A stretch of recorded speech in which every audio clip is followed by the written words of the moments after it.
Welcome to the complete history of ancient Persia, a journey spanning over 12 centuries through one of history's most enduring and influential civilizations.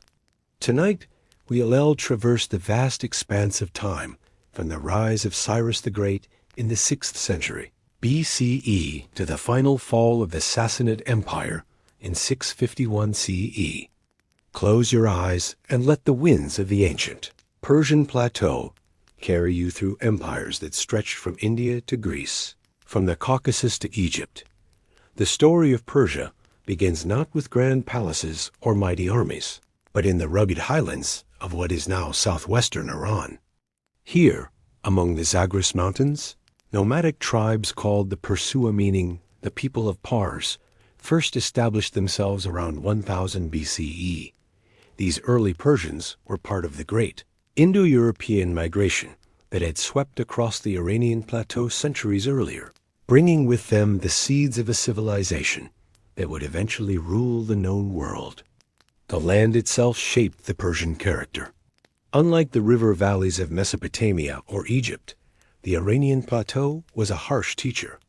Its high deserts, mountain ranges, and extreme seasonal variations demanded resilience, adaptability, and unity among scattered tribal groups. The early Persians learned to be horsemen and warriors, but also diplomats and administrators' skills that would prove invaluable in their imperial future. Archaeological evidence from sites like Hezonlu and Gauden Tepe reveals a sophisticated Bronze Age culture that preceded the Persian arrival. These indigenous peoples, likely related to the Elamites of southwestern Iran, had already developed complex urban centers, metallurgy, and trade networks that stretched across the ancient Near East. When the Persian tribes arrived, they did not conquer so much as blend with these existing populations, creating a cultural synthesis that would become a hallmark of Persian civilization. The religious landscape of early Persia was equally complex. Alongside traditional Indo-European deities like Mithra, the god of contracts and the sun, the Persians encountered local religious traditions and, most significantly, the teachings of Zoroaster. This prophet, whose historical existence remains debated but whose influence is undeniable, preached a revolutionary message of ethical dualism, the cosmic struggle between good and evil, light and darkness, truth and falsehood. Zoroaster's teachings would profoundly influence Persian imperial ideology. His emphasis on truth, Asha in Old Persian, became a cornerstone of Persian royal legitimacy.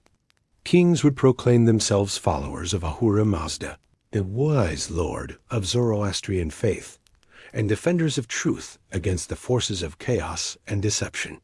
This religious framework provided both moral authority and practical governance principles that helped hold together the world's largest empire. The early Persian tribes were organized under local chieftains who owed allegiance to more powerful kings.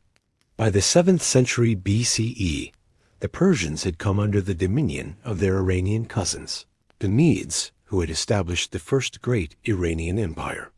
The Median kingdom, centered in Ecbatana, modern Hamadan, controlled much of western Iran and had become a major player in Near Eastern politics, allying with Babylon to destroy the Assyrian Empire in 612 BCE. It was under Median rule that the Persians first learned the arts of imperial administration.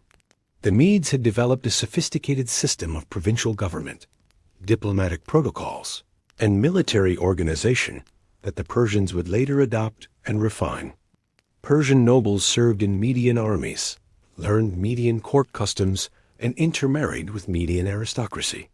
This period of vassalage was not mere subjugation, but an apprenticeship in empire. The Persian royal family, the Achaemenids, traced their lineage to a legendary ancestor named Achaemenes. While the historical reality behind these genealogical claims remains uncertain, they provided crucial legitimacy in a world where royal blood and divine favor were prerequisites for rule. The Achaemenid clan had gradually consolidated power among the Persian tribes, balancing traditional tribal loyalties with the centralizing tendencies necessary for effective governance. By 600 BCE, the Persians controlled the region of Fars, the heartland that would give its name to the entire Iranian plateau. Their capital at Pasargadae was less a city than a ceremonial center, reflecting the still semi-nomadic nature of Persian society. Here in simple stone buildings surrounded by gardens and parks, the Persian kings held court according to ancient traditions that emphasized the ruler's accessibility to his subjects, and his role as first among equals rather than a distant divine monarch. The geopolitical situation in the mid-6th century BCE was ripe for dramatic change. The great powers of the ancient world, Egypt under the pharaohs, Babylon under Nabonidus, Lydia under Croesus, and Media under Astyages, were locked in a delicate balance of power. Trade routes connecting east and west passed through their territories, generating enormous wealth, but also creating points of friction and opportunity. Into this complex world stepped Cyrus II, known to history as Cyrus the Great, the Persian king who would shatter the existing order and create the largest empire the world had yet seen. Born around 600 BCE, Cyrus inherited not just the Persian throne, but a vision of unity that transcended traditional boundaries of tribe, nation, and faith. His reign would mark the beginning of the Achaemenid Empire and inaugurate what historians call the Persian period, 2 centuries during which Persian rule would bring unprecedented peace, prosperity, and cultural exchange to the ancient world. The rise of Cyrus the Great began with a family drama that would reshape the ancient world. According to Herodotus, the Greek historian whose accounts blend historical fact with legend, Cyrus was the grandson of Astyages, king of the Medes. A prophetic dream warned Astyages that his grandson would one day overthrow him, leading the Median king to order the infant's death. Like many legendary heroes, Cyrus survived through divine providence and human compassion, raised by shepherds until his true identity was revealed. While the historical accuracy of this tale remains debated, what is certain is that around 550 BCE, Cyrus II launched a rebellion against Median rule that would forever change the course of history. The Persian revolt was not merely a tribal uprising, but a carefully orchestrated campaign that exploited divisions within the Median nobility and appealed to subject peoples who had grown weary of Median taxation and military conscription. The decisive battle between Persians and Medes took place near Pasargadae in the heart of Persian territory. Cyrus's victory was as much diplomatic as military. Many Median nobles defected to the Persian cause, recognizing in Cyrus a leader who promised continuity rather than revolution.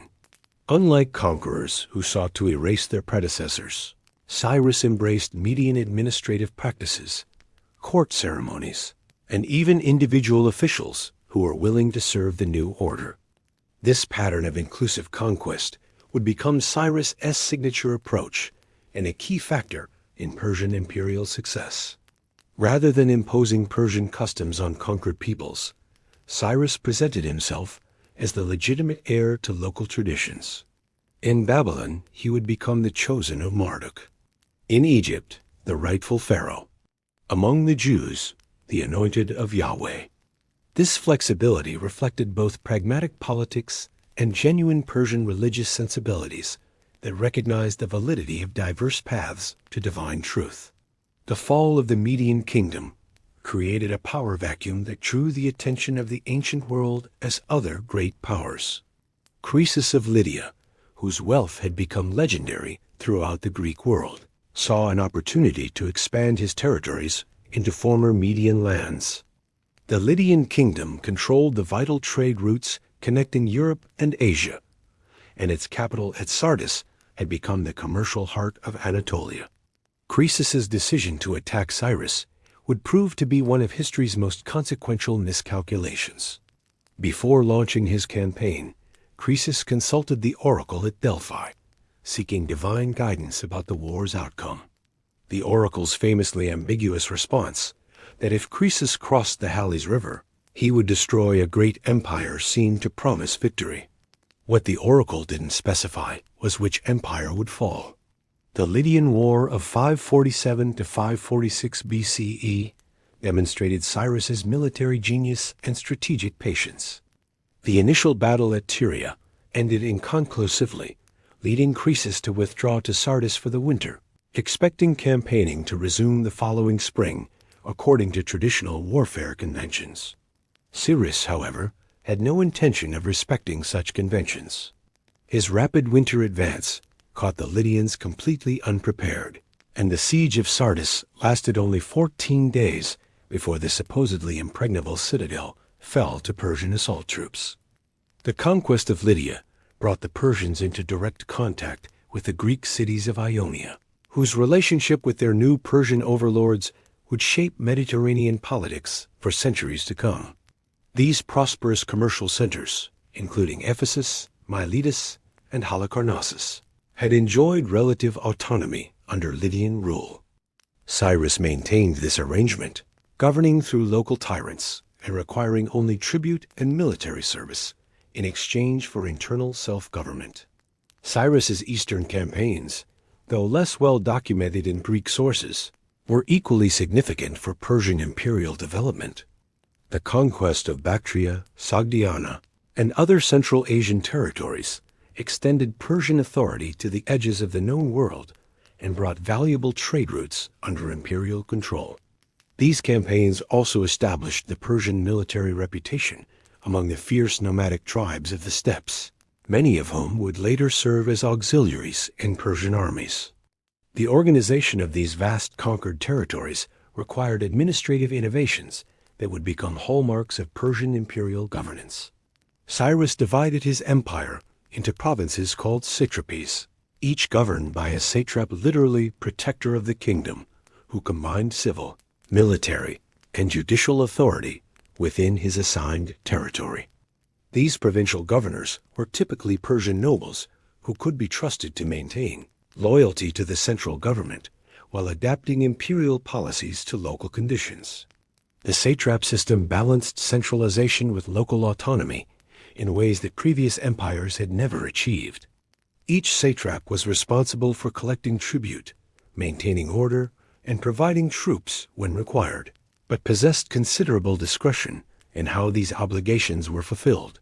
Regular inspections by royal officials, known as the king's eyes and ears, ensured that satraps remained accountable to central authority while preventing the kind of micromanagement that had made previous empires brittle and inefficient. Persian road systems, which would eventually span from India to the Aegean Sea, began taking shape during Cyrus's reign as military necessities evolved into commercial opportunities. The famous royal road connecting Sardis to Susa reduced travel time between the empire's western and eastern capitals from months to weeks. Along these routes, the Persians established a postal system that enabled rapid communication across unprecedented distances, allowing the central government to maintain effective control over far-flung territories. Religious tolerance, which became perhaps the most distinctive feature of Persian imperial policy, reflected both practical politics and genuine theological convictions rooted in Zoroastrian teachings about divine truth. Cyrus's cylinder, discovered in Babylon and sometimes called the world's first charter of human rights, proclaimed the king's intention to restore temples, repatriate exiled peoples, and honor local customs throughout his empire. This wasn't mere propaganda, but reflected a coherent imperial philosophy that saw diversity as strength rather than weakness. The most famous example of this tolerance was Cyrus's liberation of the Jewish exiles from Babylon in 538 BCE. The Persian king not only permitted the return of the Jewish people to Jerusalem, but funded the reconstruction of their temple and restored the sacred vessels that Nebuchadnezzar had carried away during the Babylonian conquest. This act of imperial generosity was remembered in Hebrew scripture, where Cyrus is uniquely honored with the title Messiah, Anointed One, the only non-Jewish ruler to receive this designation. The death of Cyrus the Great in 530 BCE marked the end of the empire's founding era and the beginning of its institutional consolidation. Cyrus fell in battle against the Massagetæ, a nomadic confederation led by Queen Tamiris, somewhere in the steppes beyond the Oxus River. His body was brought back to Pasargadae, where it was placed in a simple stone tomb that still stands today, a monument to Persian ideals of royal dignity expressed through restraint rather than ostentation. Cyrus's son and successor, Cambyses II, inherited not just an empire, but an imperial vision that demanded completion. The conquest of Egypt, the one remaining great power of the ancient Near East, became Cambyses's obsession and his ultimate achievement. The campaign against Pharaoh Amasis and his successor, Sontic III, demonstrated Persian military adaptation and strategic thinking that would characterize the empire throughout its history. The Battle of Pelusium in 525 BCE showcased Persian psychological warfare alongside conventional military tactics. Knowing Egyptian reverence for cats, which they associated with the goddess Bastet, Cambyses reportedly ordered his soldiers to carry cats into battle, making it impossible for Egyptian archers to shoot without risking harm to sacred animals. Whether historically accurate or legendary, this story illustrates the Persian understanding that successful conquest required cultural as well as military intelligence. Egypt's integration into the Persian Empire revealed both the strengths and limitations of Achaemenid imperial methods. Cambyses initially presented himself as a legitimate pharaoh, receiving coronation according to ancient Egyptian rituals and taking the throne name Mesotire, meaning offspring of Ra. However, his later actions, including the alleged killing of the sacred Apis bull and destruction of Egyptian temples, created lasting resentment that would fuel periodic rebellions throughout Persian rule. The succession crisis that followed Cambyses' mysterious death in 522 BCE nearly tore the empire apart and demonstrated the importance of institutional legitimacy over purely personal rule. The emergence of Gaumata, a Median priest claiming to be Bardia Smerdes, Cyrus's younger son, created a constitutional crisis that required resolution through both political maneuvering and military action. Darius I, a member of a collateral branch of the Achaemenid family, led the conspiracy of 7 Persian nobles who overthrew Gaumata and established the principle that legitimate rule required both royal blood and divine approval. Darius' accession was not automatic, but required him to prove his legitimacy through successful governance and military victories that demonstrated Ahura Mazda's favor for his reign. The great inscription at Behistun, carved into a cliff face along the ancient road between Babylon and Ecbatana, served as Darius's public justification for his seizure of power and his constitutional vision for the empire. Written in 3 languages, Old Persian, Elamite, and Babylonian, the inscription proclaimed Darius as the rightful king chosen by Ahura Mazda to restore truth and order after the chaos of Gaumata's usurpation. Darius' administrative reforms transformed the loose confederation that Cyrus had created into the world's first systematically organized empire. The establishment of 20 satrapies, each with fixed tribute obligations and standardized administrative procedures, created unprecedented governmental efficiency across vast distances and diverse populations.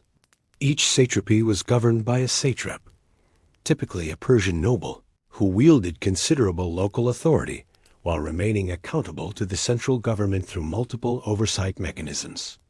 The genius of the Persian satrapy system lay in its balance between centralization and local autonomy. Each satrap was responsible for collecting tribute, maintaining order, and providing military forces when required, but possessed discretion in how these obligations were fulfilled. This flexibility allowed Persian rule to accommodate local customs and legal traditions while ensuring that imperial interests were protected and advanced. Royal inspectors, known as the king's eyes and ears, provided crucial oversight that prevented satraps from becoming independent rulers.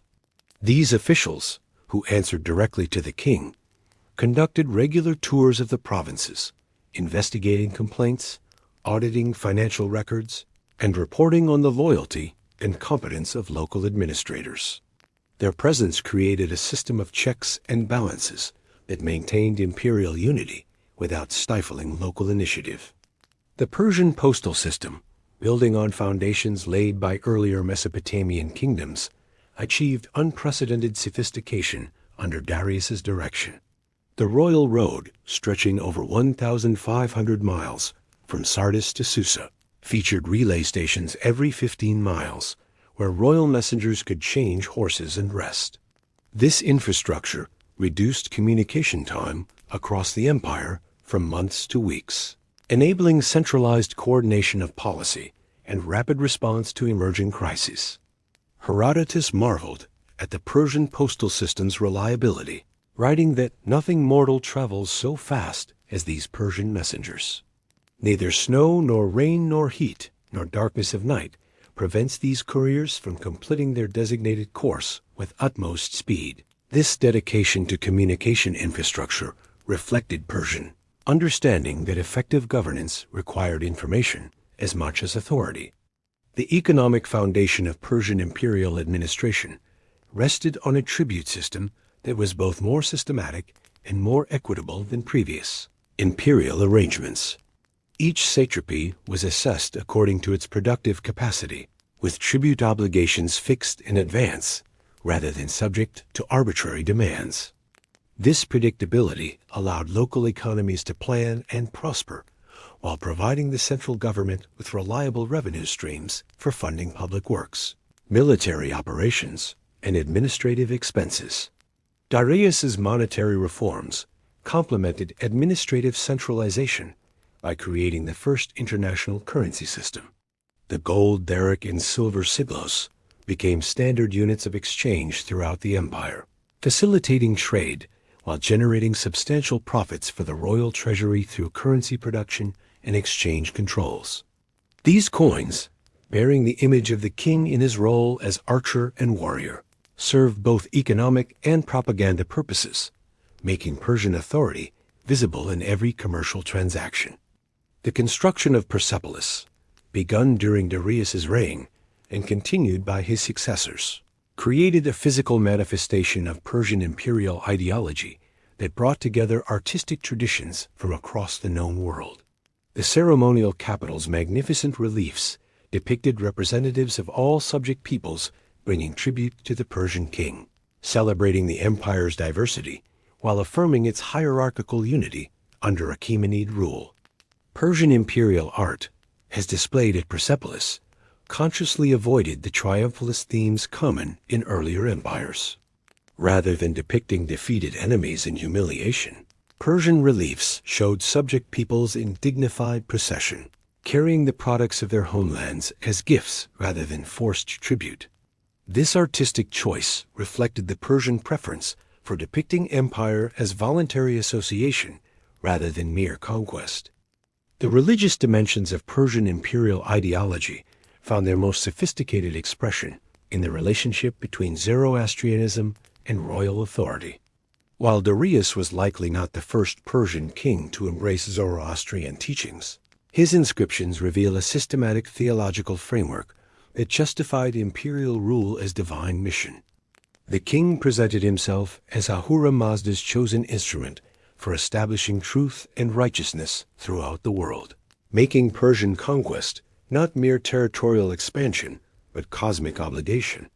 This religious legitimacy became particularly important as the empire expanded beyond traditional Iranian boundaries into regions with ancient and sophisticated religious traditions of their own. In Babylon, Darius had to reconcile his role as servant of Ahura Mazda with the expectations of Babylonian subjects who demanded their king serve Marduk and the traditional gods of Mesopotamia.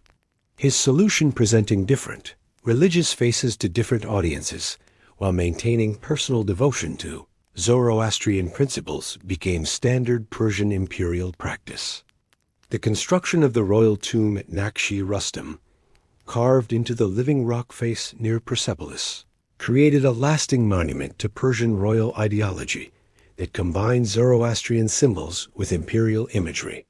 The tomb's facade shows Darius standing before a fire altar, with Ahura Mazda hovering above in his winged solar disk, while representatives of the empire's subject peoples support the royal platform. This visual program declared that Persian rule rested on both divine approval and popular consent. The integration of diverse military traditions within the Persian army reflected the empire's broader approach to managing cultural diversity.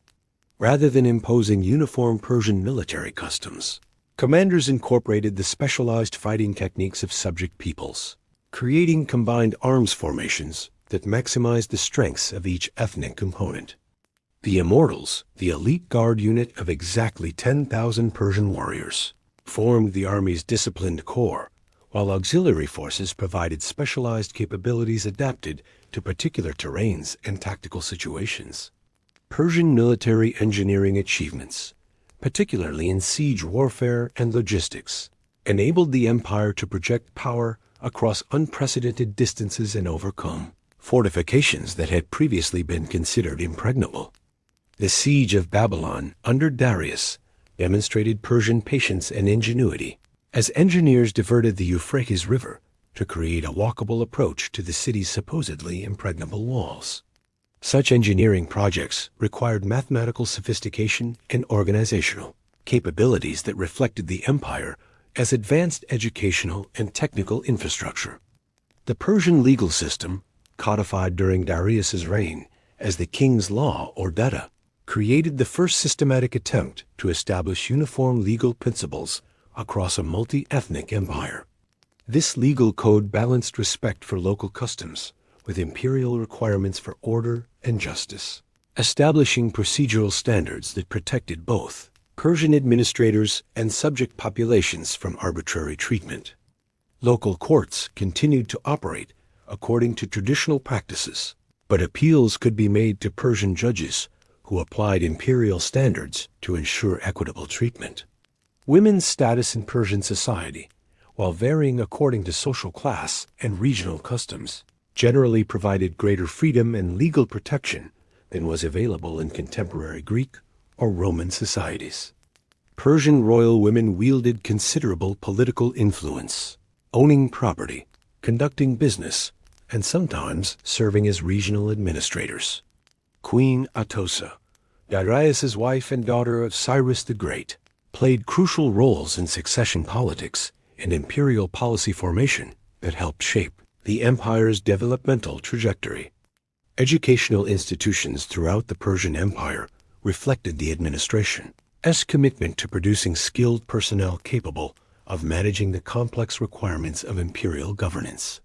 The curriculum at these schools combined practical training in languages, mathematics, and law with cultural education designed to create administrators who understood both Persian, imperial principles, and local traditions. Graduates of these programs formed the intellectual foundation that enabled the empire to function effectively across vast distances and cultural differences. Persian architectural achievements, culminating in the ceremonial complex at Persepolis, synthesized artistic traditions from across the known world while creating distinctive Persian aesthetic principles. The Great Audience Hall, or Apodana, could accommodate 10,000 people and featured columns inspired by Egyptian, Mesopotamian, and indigenous Iranian architectural traditions. The building's proportions and decorative program created spaces that were simultaneously impressive and intimate, reflecting Persian ideals about royal accessibility and divine authority. The annual tribute ceremony at Persepolis, depicted in the site's famous relief sculptures, transformed the payment of taxes into celebration of imperial unity and diversity. Representatives from throughout the empire brought the products of their homeland's gold from India, horses from the steppes, exotic animals from Africa, presenting them not as forced tribute, but as gifts acknowledging Persian sovereignty while celebrating local achievements and capabilities. Persian imperial infrastructure projects connected the empire through road networks, canal systems, and communication facilities that facilitated both governmental administration and commercial development. The canal connecting the Nile to the Red Sea, completed under Darius's direction, reduced travel time between the Mediterranean and Indian Ocean trading systems, generating enormous commercial revenues, while demonstrating Persian commitment to projects that benefited subject peoples as well as imperial interests. The Persian gardens, or paradisa, from which our word paradise derives, represented both aesthetic achievement and theological statement about the proper relationship between human culture and natural environment. These formal gardens, constructed throughout the empire, featured geometric layouts that imposed order on natural chaos, while celebrating the beauty and abundance that resulted from wise human management. They served as metaphors for Persian imperial governance, which sought to create harmony from diversity through the application of just and rational principles. Persian diplomatic practices, refined through generations of dealings with diverse cultures and political systems, established precedents for international relations that influenced subsequent empires and continue to shape diplomatic protocols today. Persian ambassadors were trained in the languages, customs, and political systems of the regions where they served, enabling them to negotiate effectively while representing imperial interests. The Persian concept of diplomatic immunity protected foreign envoys and established safe conduct principles that facilitated international communication. The integration of conquered territories into the Persian imperial system typically followed established patterns that balanced imperial requirements with local traditions and interests. New provinces received Persian governors and tribute assessments, but retained their existing social structures, legal systems, and religious institutions, unless these directly conflicted with imperial security or administrative needs. This approach minimized resistance while maximizing the economic and military contributions that subject territories could provide to overall imperial strength. The golden age of Persian imperial expansion reached its zenith under Darius I, but the seeds of future challenges were already being sown in the empire's western territories. The Greek cities of Ionia, though generally prosperous under Persian rule, maintained cultural and political connections with their cousins across the Aegean Sea that would eventually draw the empire into conflicts that would reshape the ancient world. The Ionian Revolt of 499–494 BCE marked the beginning of a century-long struggle between Persian imperial authority and Greek independence that would test every aspect of Achaemenid governmental and military systems. The revolt began in Miletus under the leadership of Histiaeus and Aristagoras, but quickly spread throughout the Greek cities of Asia Minor as local populations rallied against Persian taxation and political control. The causes of the Ionian Revolt were complex, involving economic grievances, political ambitions, and cultural tensions that Persian administrative flexibility had not fully resolved. Many Ionian Greeks resented the tribute obligations that Persian rule imposed, particularly when these revenues were used to fund campaigns in distant regions that provided no direct benefit to Greek communities. The Persian practice of governing through local tyrants, while effective in many contexts, created resentment among Greeks who valued broader political participation. The revolt's initial success demonstrated both the strengths and weaknesses of Persian imperial administration. The widespread coordination among Greek cities revealed the limitations of Persian intelligence networks in detecting and preventing organized resistance movements. However, the Persian response also showcased the empire as remarkable capacity for mobilizing resources across vast distances and coordinating complex military operations involving multiple ethnic contingents. The siege and destruction of Miletus in 494 BC ended the Ionian Revolt but created lasting resentment that would influence Greek-Persian relations for generations. The Persian victory was complete. The city was burned, its population enslaved or deported, and its territory redistributed to loyal populations. Yet this harsh treatment contradicted traditional Persian policies of moderation and accommodation, suggesting that the empire was beginning to rely more heavily on force and less on the diplomatic flexibility that had characterized its earlier expansion. Darius's decision to launch punitive expeditions against mainland Greece reflected both Persian imperial logic and a fundamental misunderstanding of Greek political dynamics. From the Persian perspective, the mainland Greek city's support for the Ionian rebels constituted interference in imperial affairs that demanded response. The expedition of 492 BCE, led by Mardonius, achieved limited success in reasserting Persian authority in Thrace and Macedonia. But a storm destroyed the Persian fleet, preventing the campaign's completion. The Marathon campaign of 490 BCE represented the first direct confrontation between Persian imperial power and Greek military innovation on European soil. The Persian force, transported across the Aegean by a fleet of 600 ships, landed on the plains of Marathon with confidence in their traditional tactical superiority. However, the Athenian hoplite phalanx, supported by Plataean allies, demonstrated that Greek heavy infantry could defeat Persian combined arms formations under favorable circumstances. The Battle of Marathon's strategic significance extended far beyond its immediate military consequences. For the Greeks, the victory proved that Persian forces were not invincible and inspired confidence in their ability to resist imperial expansion. For the Persians, the defeat revealed the limitations of their traditional military methods when confronted with heavily armored infantry. Fighting in coordinated formations on terrain, they favored close combat over maneuver. The death of Darius in 486 BCE and the accession of his son Xerxes initiated a new phase of Persian imperial development characterized by grander ambitions and greater internal tensions. Xerxes inherited not only his father's throne, but also the obligation to complete the conquest of Greece that Persian honor and imperial logic demanded. However, he also faced immediate challenges in Egypt, where rebellion had erupted during the succession period, requiring military attention before any Greek campaign could be launched. The suppression of the Egyptian revolt in 484 BCE demonstrated both Xerxes' military capabilities and his departure from traditional Persian administrative practices. Unlike his predecessors, who had generally maintained existing governmental structures in conquered territories, Xerxes abolished Egypt's traditional autonomy and imposed direct Persian administration.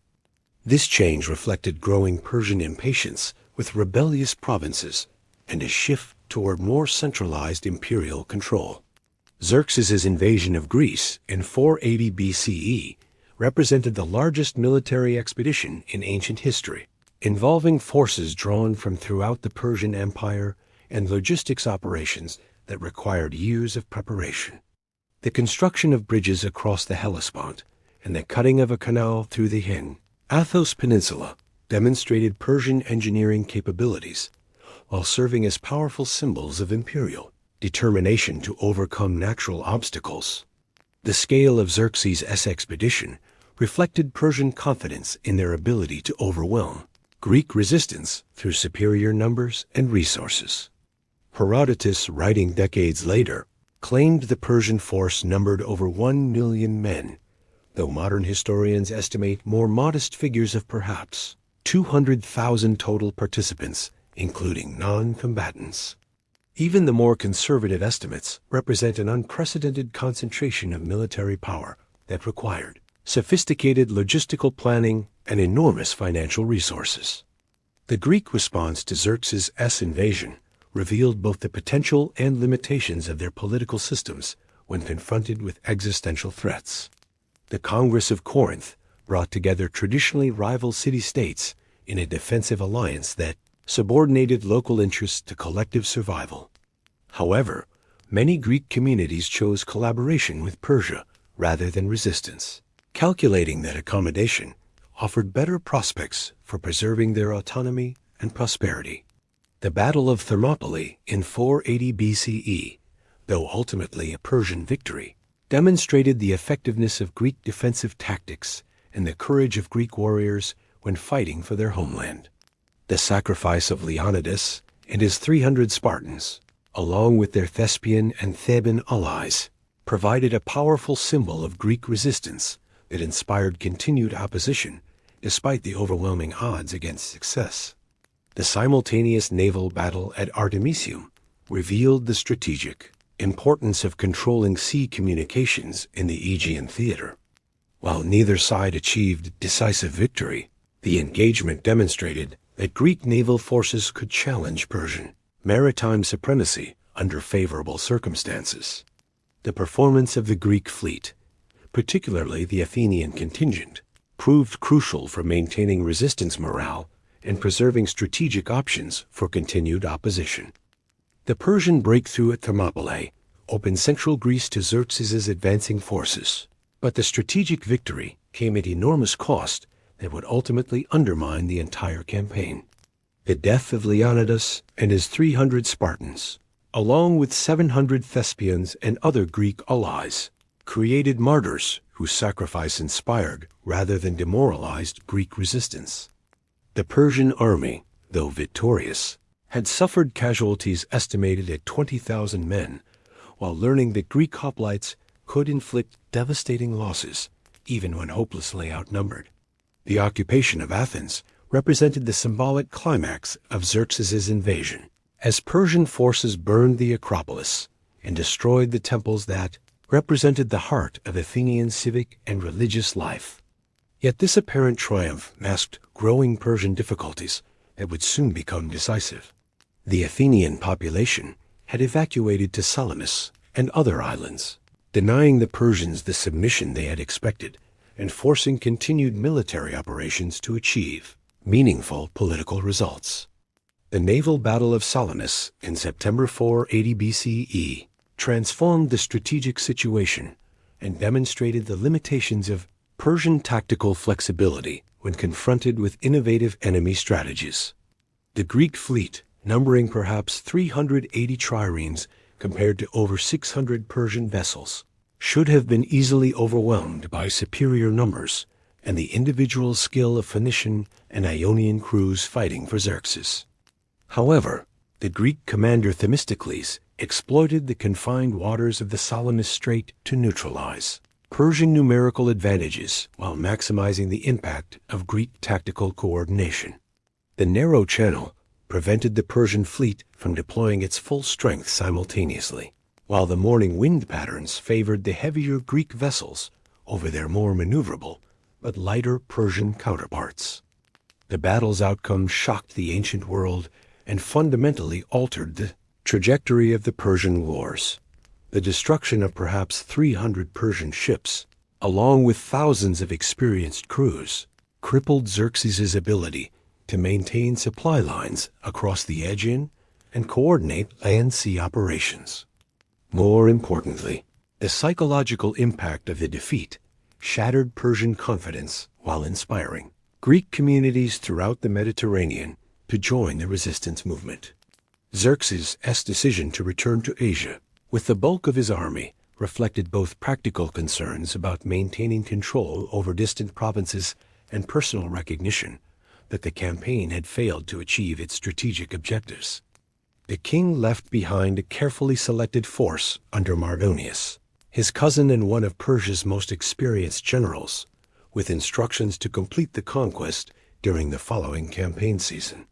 The winter of 480-479 BCE witnessed intensive diplomatic activity as both sides sought to secure advantages for the anticipated final confrontation. Mardonius offered generous terms to Athens, including restoration of their temples, expansion of their territory, and alliance status within the Persian Empire. The Athenian rejection of these overtures, despite their city's destruction and their precarious military position, demonstrated the depth of Greek commitment to independence. The Battle of Plataea in 479 BCE represented the largest land engagement of the Persian Wars and the decisive test of Persian military effectiveness against the full power of the Greek coalition. Mardonius commanded perhaps 120,000 men drawn from throughout the Persian Empire, including the remaining immortals, Persian noble cavalry, and contingents from Boeotia, Thessaly, and other Greek allies who had submitted to imperial authority. The Greek force, though smaller at perhaps 80,000 men, represented unprecedented cooperation among traditionally rival city-states. Spartans, Athenians, Corinthians, and contingents from dozens of other communities fought under unified command, setting aside centuries of mutual suspicion to confront the common Persian threat. This coalition demonstrated Greek political potential while revealing the limitations of Persian diplomatic efforts to divide their enemies. The battle as tactical development showcased both the strengths and weaknesses of Persian military methods when confronted with disciplined heavy infantry fighting on favorable terrain.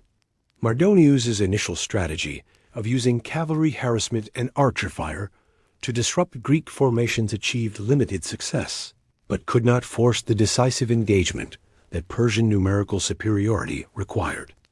The death of Mardonius during the climactic infantry engagement eliminated Persian command cohesion and triggered the army's collapse despite its continued numerical advantages. The psychological impact of losing their commander, combined with the devastating effectiveness of Greek hoplite formations in close combat, created panic that spread throughout the Persian ranks and transformed tactical defeat into strategic catastrophe. The simultaneous naval battle of Mycale, fought on the same day as Plataea, according to Greek tradition, completed the Persian strategic collapse in the Aegean theater. The destruction of the remaining Persian fleet and the Ionian Greek revolt that followed eliminated imperial naval power in the eastern Mediterranean while opening Asia Minor to Greek counterattacks.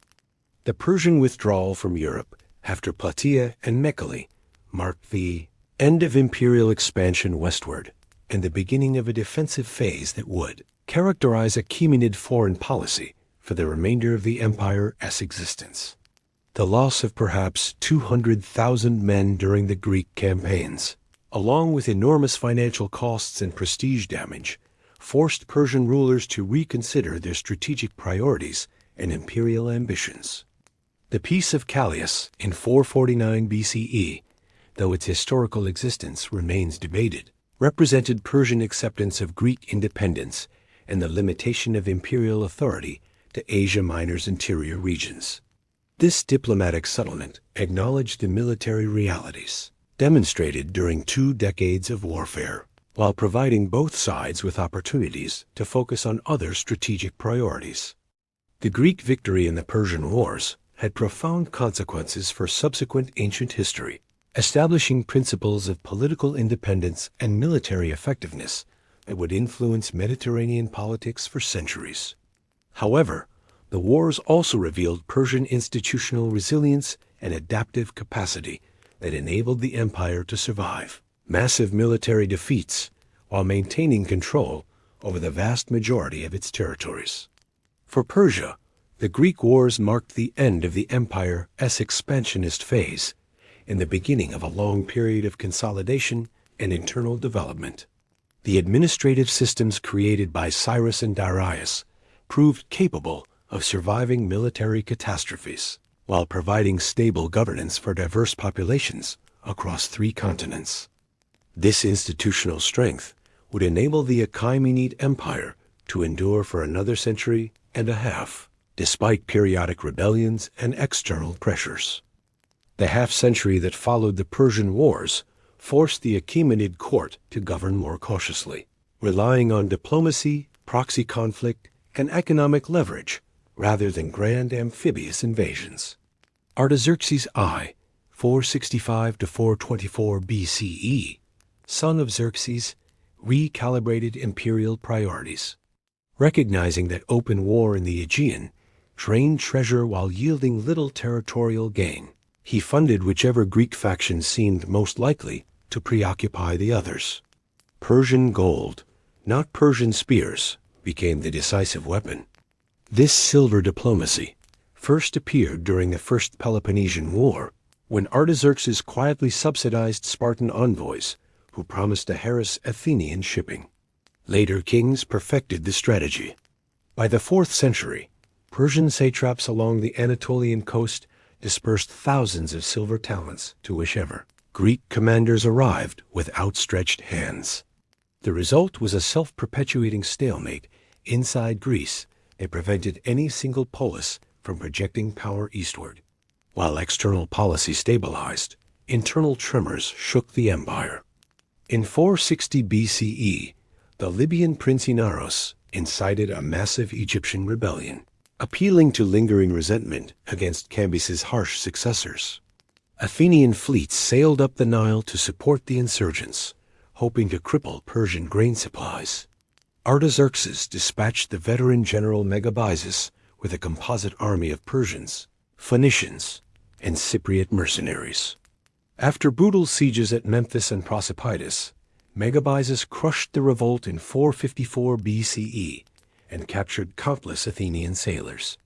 Persia's capacity to coordinate land and naval forces across 3 continents once again proved decisive, but the struggle clarified the costs of defending distant provinces against seaborne coalitions. Henceforth, Persian kings viewed Egypt as both indispensable granary and perpetual headache. Megabyzus's victory revealed another truth. Satraps who commanded large provincial armies could become dangerously autonomous. Shortly after returning from Egypt, Megabyzus himself rebelled, allying with Greek mercenaries and local nobles in Syria. The 5-year standoff ended only when Artaxerxes offered a general amnesty, an early sign that clemency, not constant decapitation, often preserved Achaemenid cohesion. Satrapal revolts multiplied under Darius II, 423 to 404 BCE. Economic pressures, inflation, caused by massive wartime minting of darics, crop failures in Mesopotamia, and royal building programs at Susa forced the treasury to raise provincial tribute. Many satraps, worried that late payments could cost their heads, extorted heavier taxes from subject cities. In Anatolia, Pissuthnes of Lydia hired Greek mercenaries to defy the king. When royal forces under Tissapharnes finally prevailed, they punished local Greek towns whose hoplites had fought for Pissuthnes, reminding Ionia that Persian patience had limits. The most consequential Persian intervention in Greek affairs came during the final phase of the Peloponnesian War. Sparta, desperate for a fleet to counter Athens' maritime supremacy, sent the wily admiral Lysander to negotiate with Prince Cyrus the Younger, satrap of Sardis and favorite son of Darius II. Cyrus supplied timber, skilled Phoenician shipwrights, and most importantly, 500 talents of silver, enough to pay thousands of oarsmen for an entire campaigning season. In return, Sparta promised to liberate the Greek cities of Asia Minor, but quietly acknowledged Persian overlordship. The decisive naval victories of Aegospotami and the Spartan capture of Athens in 404 BCE thus rested partly on Persian subsidy. Ironically, the alliance planted seeds of civil war inside Persia. When Darius II died in the same year, Cyrus the Younger refused to yield to his elder brother Artaxerxes II. Recruiting 10,000 Greek mercenaries and 100,000 Asiatic troops, he marched from Sardis into Mesopotamia, hoping to seize the throne. The showdown came at Cunaxa. In 401 BCE, Cyrus's Greeks routed the royal left wing, but the prince himself charged recklessly into the center, was killed, and his coalition collapsed. Artaxerxes retained the throne, yet the episode exposed weaknesses. A single ambitious satrap could assemble an army large enough to threaten the heartland, and Greek hoplites, now battlefield-tested, could outfight Persian infantry in open combat. The Greek mercenaries' retreat, immortalized by Xenophon in the Anabasis, further damaged Persian prestige. Harassed but never annihilated, the 10,000 marched north through hostile territory and reached the Black Sea, proving that disciplined foreign troops could traverse the empire with impunity when central command faltered.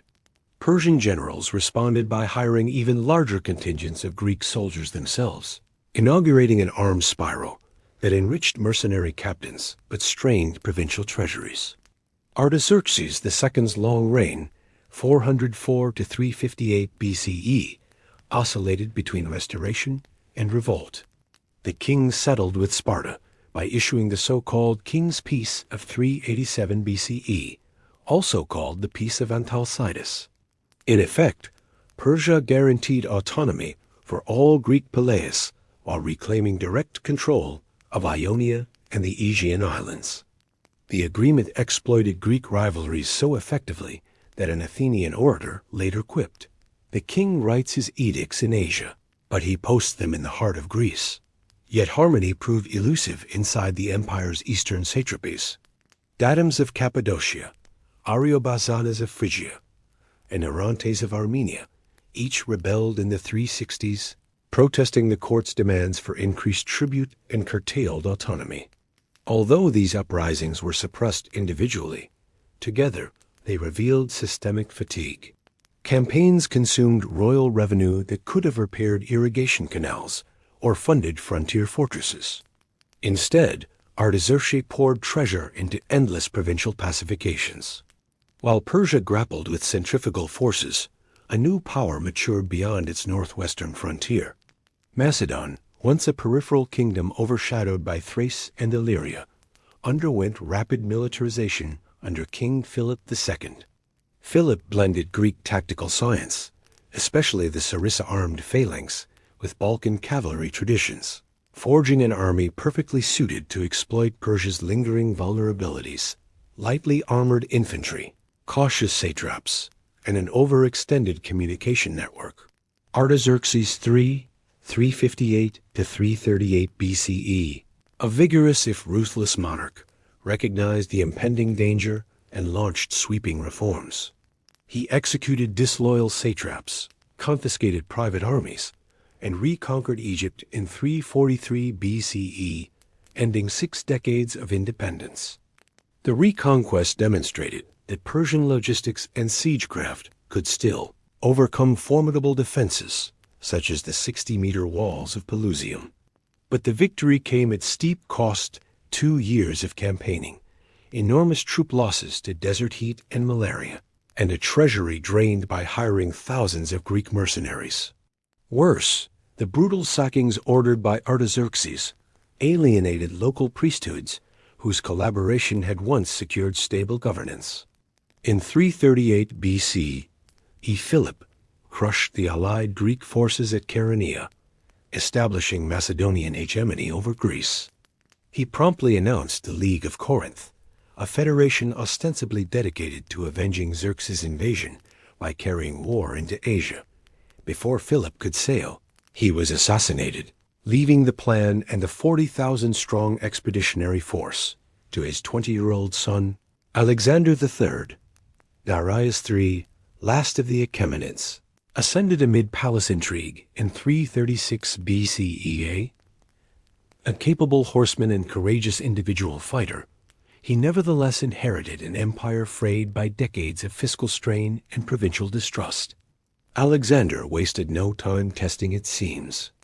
After securing the Greek mainland, he crossed the Hellespont in 334 BCE with roughly 12,000 Macedonian infantry, 7,000 Greek allies, and a mobile cavalry corps. Despite the modest numbers, this force embodied tactical innovations: oblique phalanx maneuvers, integrated heavy cavalry charges, synchronized siege artillery that magnified its impact far beyond head counts. The first clash at the Granicus River proved prophetic.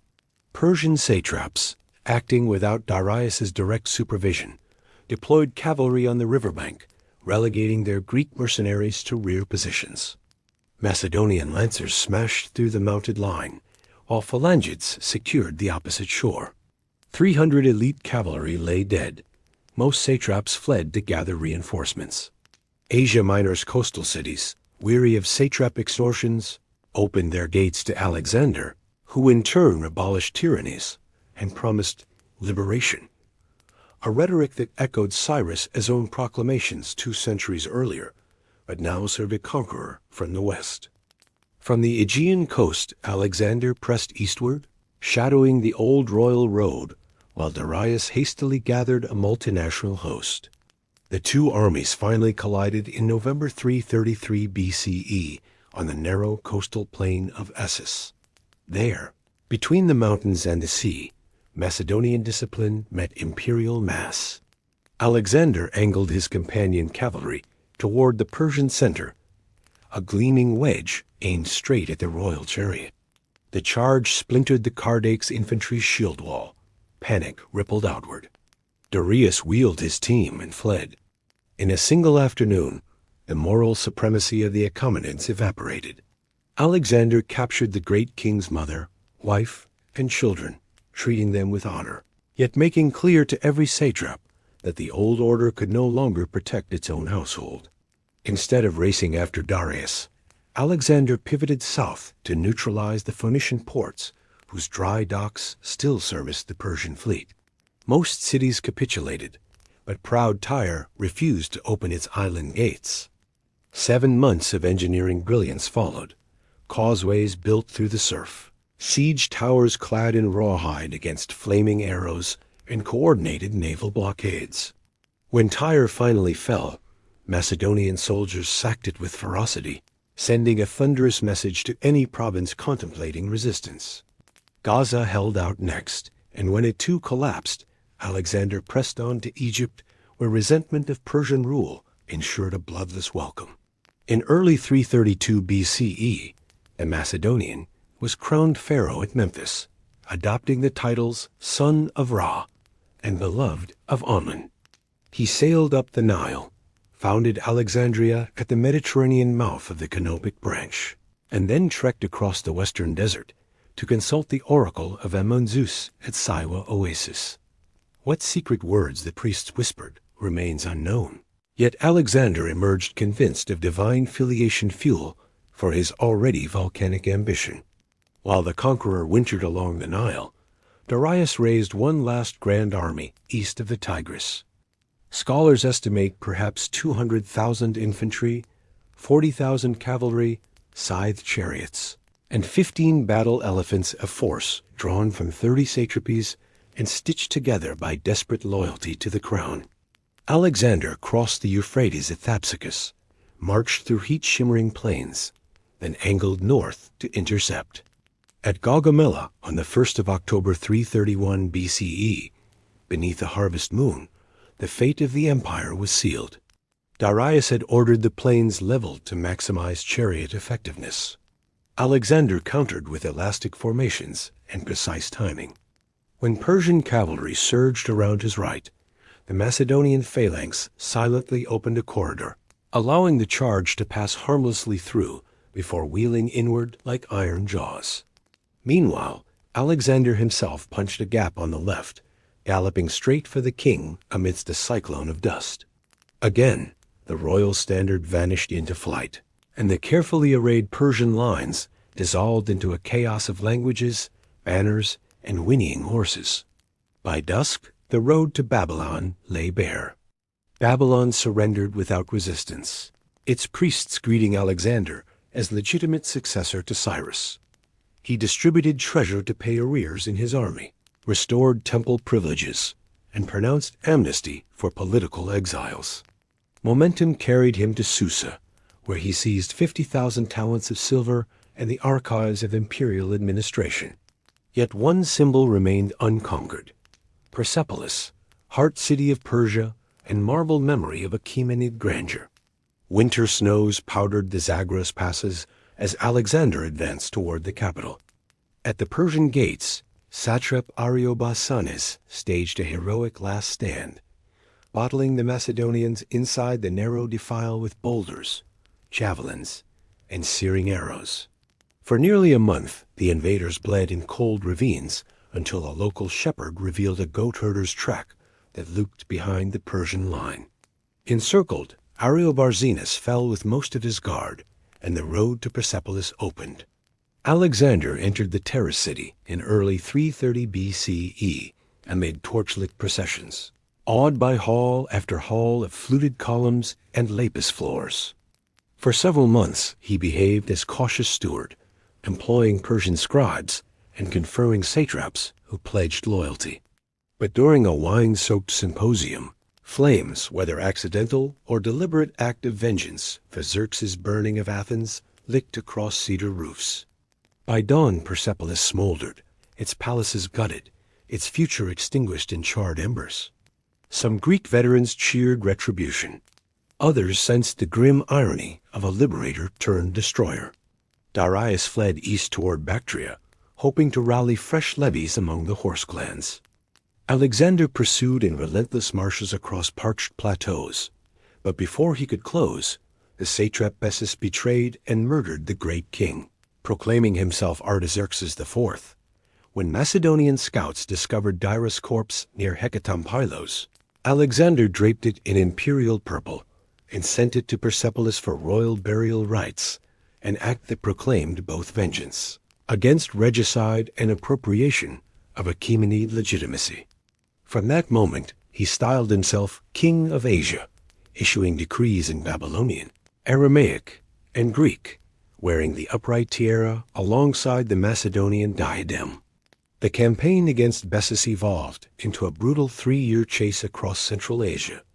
Crossing the Oxus, Alexander split his forces into flying columns, storming fortress rocks such as Ariamazes' Sogdian stronghold, whose sheer cliffs Macedonian climbers scaled at night with iron pitons and flax ropes. When Bessus was finally captured, Alexander ordered his ears and nose cropped a Persian punishment for rebellion, before sending him to royal judges for execution. Yet pacification proved elusive. Sogdian warlords launched guerrilla ambushes. Scythian horse archers darted across rivers to sting supply lines. To secure loyalty, Alexander founded garrison cities Alexandria, Escarate, Alexandria Oxia seeding Hellenic markets, and intermarriage with Iranian elites. Amid this turmoil, he met Roxana, daughter of a Bactrian noble. Their wedding blended Persian ceremony with Macedonian feast. Sheaths of wheat for fertility, cups of spring water for purity, blades crossed above their clasped hands to ward off evil. For many Macedonian officers, the union signaled unsettling Orientalization, but Alexander argued that ruling Asia required becoming Asian. He adopted court proskynesis, appointed Persians to high commands, and enrolled 30,000 epigoni, orphaned boys of the satrapies, to train in Macedonian arms and language. When mutterings grew loud, Alexander marched south into India, where new horizons promised distraction and plunder. Meanwhile, the political landscape he left behind began to fracture. After his death in Babylon in 323 BCE, generals Ptolemy, Seleucus, Antigonus tore the empire apart in the wars of the Diadochi. From this tempest, the Seleucid kingdom inherited Mesopotamia and Iran, projecting Greek culture while maintaining many Achaemenid institutions. Yet distance, revolt, and nomadic incursions chipped away at Seleucid authority until, in 247 BCE, a Parni chieftain named Arsaces seized Parthia and launched a new Iranian dynasty. The early Parthians were horse archers extraordinaire, masters of the feigned retreat and the deadly Parthian shot, loosing arrows backward while galloping away. Their confederation expanded under Mithridates I, who captured Seleucia on the Tigris, absorbed Media, and transformed a frontier satrapy into the Parthian Empire. Governing with loose reins, Parthian kings allowed client princes wide autonomy, collecting tribute so long as trade routes remained secure. Silk caravans from China now threaded through the oases of Merv and Hecatompylos, funneling jade, spices, and ideas westward, while Roman coins and Mediterranean glass traveled east. Yet Parthian power had limits. Without a standing infantry, they relied on levies summoned per campaign, which proved vulnerable when facing disciplined Roman legions in narrow terrain. In 53 BCE, at Carrhae, Surena's cavalry annihilated Crassus' invasion force, but Rome would return. A century of seesaw wars followed. Antony's abortive march on Fraspa, Trajan's brief seizure of Ctesiphon, Septimius Severus's plundering raids. Each clash drained manpower and treasury, while provincial nobles grew restless under Arsacid rule. By the early 3rd century CE, one such noble family, the House of Sazon from Persis, began weaving alliances among priests of Ahura Mazda and disaffected vassals. Ardashir I, son of Pabagd, rebelled against his Parthian overlord in 224 CE, defeating Artabanus IV at Hormozgan, declaring a return to the faith of the true Mazda-worshipping kings. Ardashir crowned himself Shahanshah, King of Kings, founder of the Sassanid Empire. Ardashir I spent the first decade of his reign binding a mosaic of fractious provinces into a new, tightly run monarchy. A career that began as the humble keeper of a fire temple in the city of Istakhr, now swelled into a crusade for revival. Iranshar, the realm of the Aryans, must be restored to the glory that had flickered under the Achaemenids and dimmed in Parthian twilight. Ardashir abolished the loose vassal system, replacing tributary princes with royal governors who owed their posts to the crown, not to lineage. He minted fresh silver drams bearing his bust, crowned with the high, crenellated tiara, and on the reverse, an altar fire flanked by two attendants' visual shorthand proclaiming king and priesthood joined in holy purpose. But legitimacy demanded conquest. Between 226 and 240 CE, Ardashir marched east to subdue Sakistan, south to absorb the wealthy ports of Fars in the Gulf, and north into Media, where Parthian nobles still schemed. His greatest challenge waited on the western frontier. Rome, under Severus Alexander, controlled Mesopotamia's Fertile Crescent and the great fortress belt along the Euphrates. In 230, Ardashir raided deep into Roman Syria, testing enemy reflexes and announcing that a new Iran spoke with iron again. The emperor's counteroffensive stalled in the marshes of the Tigris, and 3 years later, Roman legions withdrew, leaving the frontier unsettled, but the Sassanid reputation burnished. When Ardashir died in 242, the diadem passed smoothly to his dynamic son Shapur. Shapur's coins showed twin busts, father and son, sharing a single frontal frame, a visual pledge of continuity. If Ardashir had rebuilt foundations, Shapur would raise towers. He renewed the Western War almost immediately, storming Kerhe and Nisibis, and in 259 at Edessa he achieved the impossible. Emperor Valerian, battlefield commander of 2 legions, was captured alive. Persian reliefs at Nakshi Rostam immortalized the moment Shapur, astride a warhorse, reins slack while Valerian bows and Philip the Arab gestures in supplication. Rome reeled. Persian scribes recorded it as proof that Ormuzd favored the house of Sazan. Shapur did not merely crush, he transplanted. From Antioch, Caesarea, and other conquered cities, he deported tens of thousands of artisans, glassblowers, weavers, mosaists resettling them at Gundishapur in Khuzestan. There an academy blossomed, blending Greek medical texts, Syriac theology, and Persian bureaucratic science. Down the centuries, Muslim chroniclers would still praise Jungdishapur as the place where Galen, anatomy, conversed with Indian numerals under the whispering palms of the Karun River. Administration at home hardened into a 3-pillared order: the king, the nobility, Warrigan, and the Magian clergy. Shapur amplified Zoroastrian orthodoxy, commissioning the high priest Kardir to standardize ritual and theology. Fire temples rose beside every provincial palace, their eternal flames fed by royal stipends. The scattered hymns of the Avesta were recollected, edited, and inscribed on calfskin. What could be spared of older, now perished parchment survives thanks to these 4th-century redactions. Yet plurality simmered. Mani, the visionary from Ctesiphon, preached a syncretic gospel, blending Zoroastrian dualism with Buddhist compassion and Christian asceticism. Shapur, curious and confident, patronized him for a time, even allowing Mani to accompany campaigns and sketch murals extolling peace. After Shapur's death in 270, the priesthood struck back Mani was arrested under Bahram I and flayed alive. His followers dispersed east along the Silk Road, carrying illuminated scrolls that would dazzle Tang Dynasty China.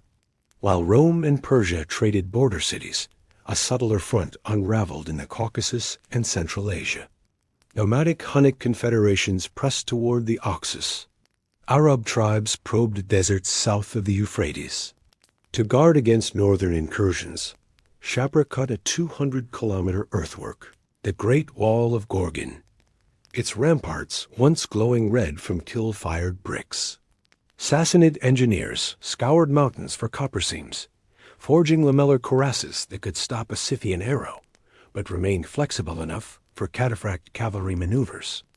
The 4th century opened under Hormizd II, and soon Yazdegerd I nicknamed the Sinner by hostile clerics, but hailed as the Peaceful by Syriac chroniclers. Yazdegerd curbed aristocratic arrogance, protected Christians persecuted in Constantinople, and even married a Jewish princess, Shusharndukt, whose dowry included scholars versed in Talmudic rhetoric and Sasanian tax codes. Yet his tolerance bred resentment among conservative nobles. After a hunting accident claimed the king in 420, magnates mutilated his elder sons and elevated a toddler, Bahram Gur, hoping to rule through a puppet. Instead, Bahram grew into a hawk-eyed warrior king, delighting in polo, lion hunts, and music. He reclaimed royal authority by pledging vast subsidies to the aristocracy and financed them via revived tolls on caravans, threading through Ray and Merv.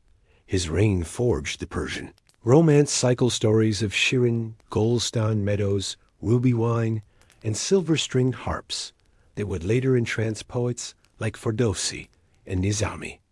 Across the Euphrates, the Roman Empire had morphed into Byzantium, armored by Christian orthodoxy and Greek statecraft.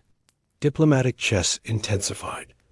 Embassies bearing silks and theologians shuttled between Ctesiphon and Constantinople, negotiating prisoner exchanges while arguing about the nature of Christ and the calendrical date of Easter.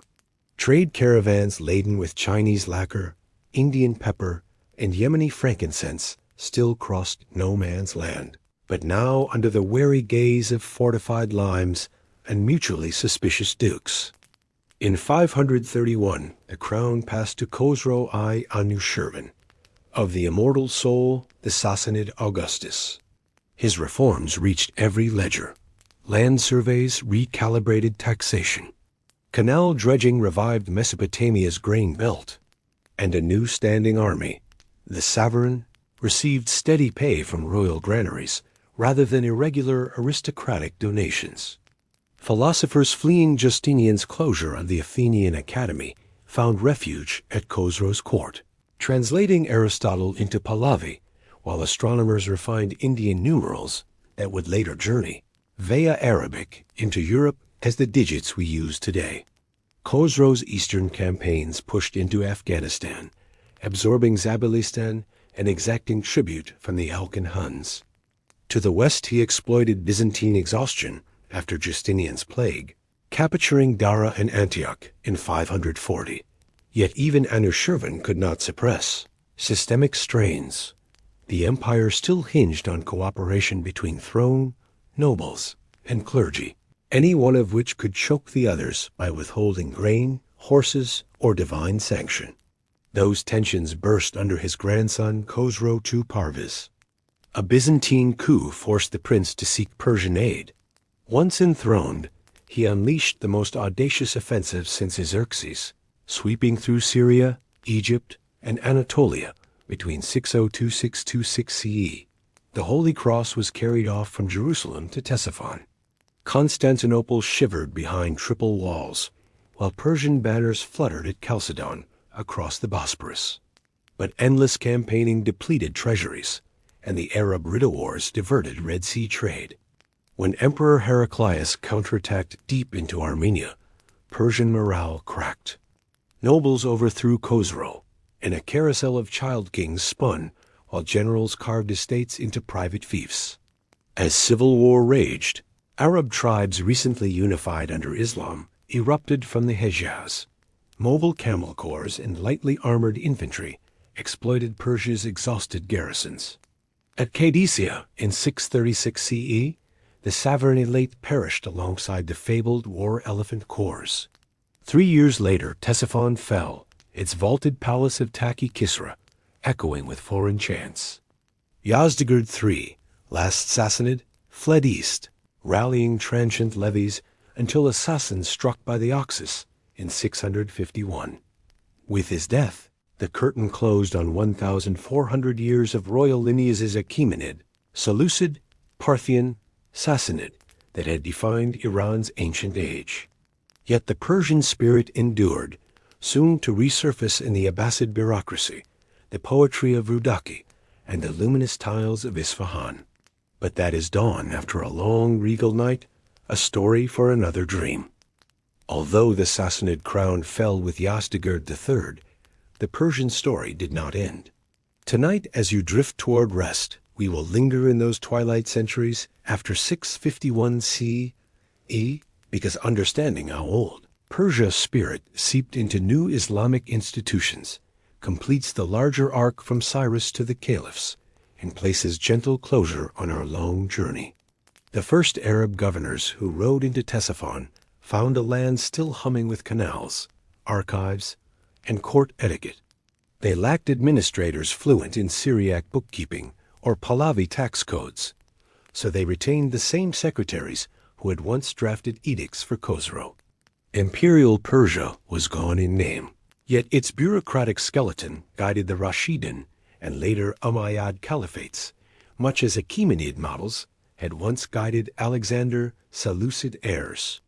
One such official, Ziyad ibn Abi Sufyan, reorganized Iraq's land tax system by borrowing the Sassanid Kharaj assessment. Villagers paid according to soil quality, water access, and crop frequency and approach, first mapped under Khosrow I Arabic terms changed, but the revenue tables mirrored Sassanid parchment down to column width and tally marks. Even the title Sahib al-Diwan, Master of the Register, echoed the Middle Persian Diberbad. Architecture, too, inherited Sassanid blueprints. The Abbasid palace at Samarra drew on the vaulted Avon of Ctesiphon's Zaki Kisra. Identical brick ribs, soaring parabolic arch, throne dais set deep within shadow. Abbasid engineers simply substituted stucco arabesques for royal hunt friezes. Likewise, mosque courtyards across Khorasan copied the 4 plan of Sassanid fire temples, each vaulted hall now oriented toward Mecca instead of the sacred flame. Language flowed more slowly, but with equal persistence. Court Arabic absorbed Persian vocabulary: diwan, bureau, barid, courier post, daftar, notebook, and bazar, market, are but a few of hundreds of Sassanid administrative terms still audible from Marrakesh to Malaysia.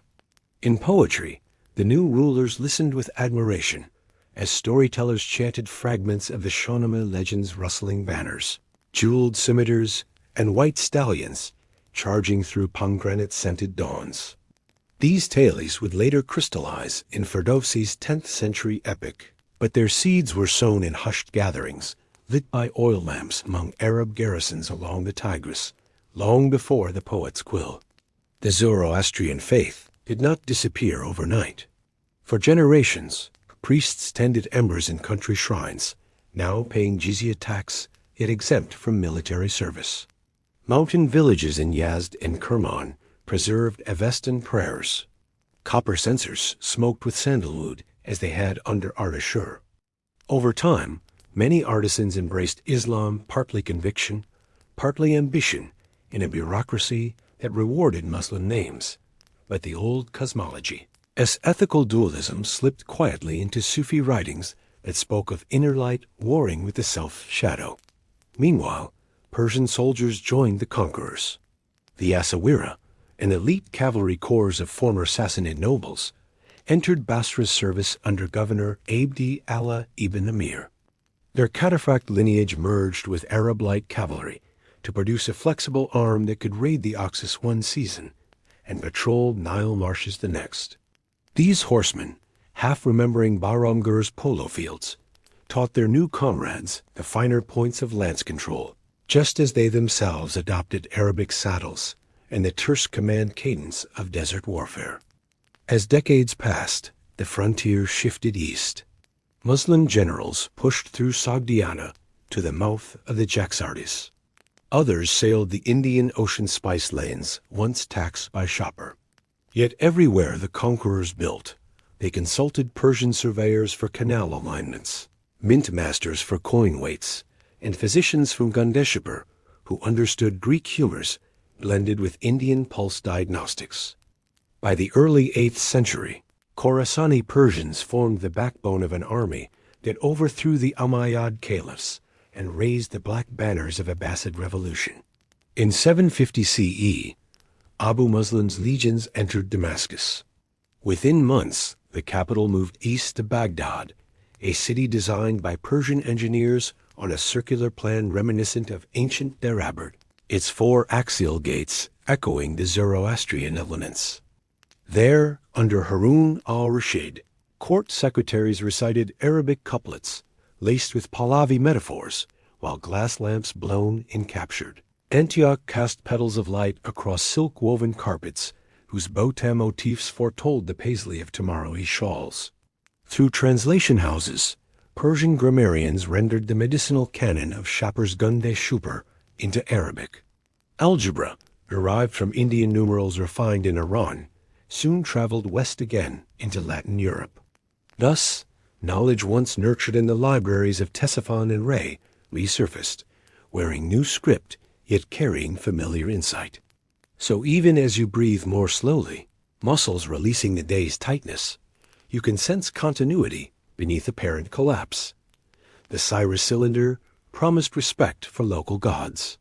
Abbasid edicts echoed that tolerance. Darius surveyed lands for fair taxation.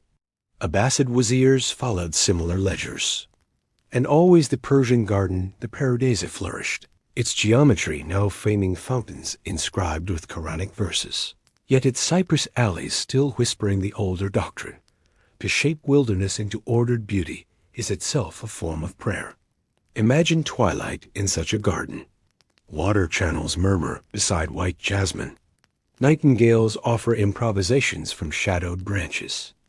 A scribe, finished with his diwan scrolls, strolls beneath plane trees older than his great-grandfather's great-grandfather. He looks up at Venus glimmering above the western hedge, the same evening star that Zoroastrian astronomers once named Anahita's torch, that Greek settlers called Aphrodite, that today's astronomers label with Latin memory and Arabic numerals alike. Cultures overlay like silk veils, each translucent, none obliterating the others. And in that peaceful layering lies the true legacy of ancient Persia, a talent for synthesis. From Babylonia, it borrowed cuneiform finance. From Median highlanders, horseback archery. From Hellenistic towns, geometry. From Indian sages, chess and fables. From Arab theologians, algebraic abstraction. Each ingredient was absorbed, refined, and offered back to the world in forms both practical and poetic. The lullaby of history now slows. Our chronicle has traveled from early nomad encampments to empire, from empire to conquest, from conquest to cultural fusion. What remains is to let the echoes settle into quiet night. In the silence, cedar smoke drifts across Persepolis's fallen columns. Starlight paints silver stripes on the Tigris. Desert winds pass over Cadycea's empty plain, rustling grasses that hide forgotten arrowheads. The voices of Cyrus, Darius, Artaxerxes, Shapur, and Anushirvan mingle with shepherd songs and caravan bells, all fading into distance. Allow your breath to become that desert wind slow, steady, cool. With each exhale, the burdens of modern hours recede, just as ancient armies marched beyond sight. With each inhale, you draw in the calm resilience of a land that has endured flood, fire, sword, and still found reason to plant pomegranate orchards anew. Rest now in the understanding that history, like the Euphrates, flows on sometimes turbulent, sometimes gentle, always toward a horizon softly lit by dawn.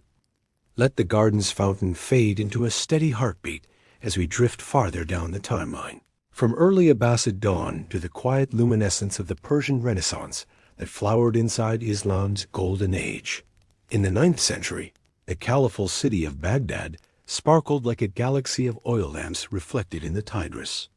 Yet behind its circular walls, many of the minds, guiding astronomical tables and hospital wards, spoke Persian at home. Al-Khwarizmi, whose Al-Jabr treatise gave us algebra. Razi, the physician alchemist who distilled alcohol and wrote the first truly clinical case histories. And later, Avicenna Abu Ali Sina, child of a Samanid tax collector from Bukhara, whose canon of medicine would reign in European universities until the 17th century. Each cited Aristotle and Galen through Arabic translations, yet seasoned their paragraphs with Zoroastrian ethical maxims and Sassanid pharmacology gleaned from Gandhashapur's dusty shelves. Thus, ancient Persia's pursuit of Asha truth and ordered form slipped effortlessly into Arabic prose. Return now to Bukhara, jewel of Transoxiana, where the Samanid emirs fostered a court that wrote Arabic for treaties, but Persian for poetry. In candlelit halls paneled with carved elm, minstrels recited Rudaki's couplets, describing spring rains softening clay walls and lovers, whispering beneath apricot blossoms. The language, long confined to rural epics and marketplace chatter, blossomed into literary dignity. Grammar crystallized. Meters borrowed from Arabic ered found new rhythms. And a centuries-old silence since the fall of Persepolis finally broke into song. From poetic revival grew architectural splendor. The Samanid Mausoleum Square, domed, lattice-bricked rose on Bukhara's river flats like a reliquary of memories. Walls 13 courses thick. Each fired brick rotated to catch dawn light at a different angle, weaving geometric patterns that mirrored algebraic insight. Step inside and a cool hush wraps around you, the same coolness Cyrus might have felt in a stone outbuilding at Pasargadae, the same hush that lingered under the soaring arch of Taki Kisra. Continuity breathes even when dynasties perish. By the 11th century, power had shifted again. Turkic Seljuk sultans, guardians of a Sunni revival, galloped out of the steppe and claimed Iran as their heartland. They spoke a different tongue and prayed with different gestures.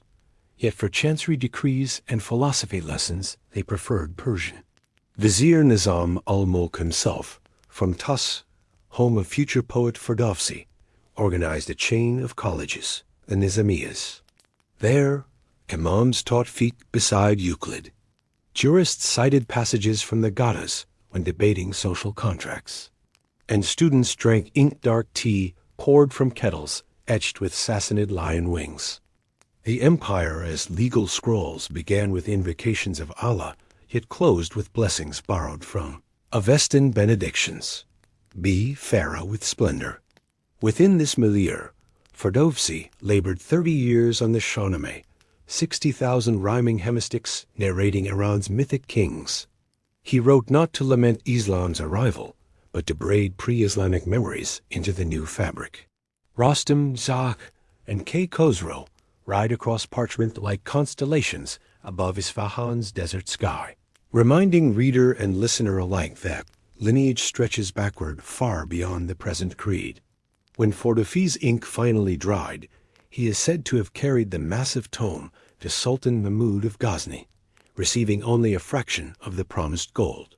Legend claims the poet died of heartbreak, but his verses outlived 10 sultans, 12 caliphs, and countless court fashions, because story, once shared around night fires, becomes a river no dam can hold. Now breathe slower, as if matching the steady stroke of artisans who glaze turquoise tiles on Isfahan's Friday mosque.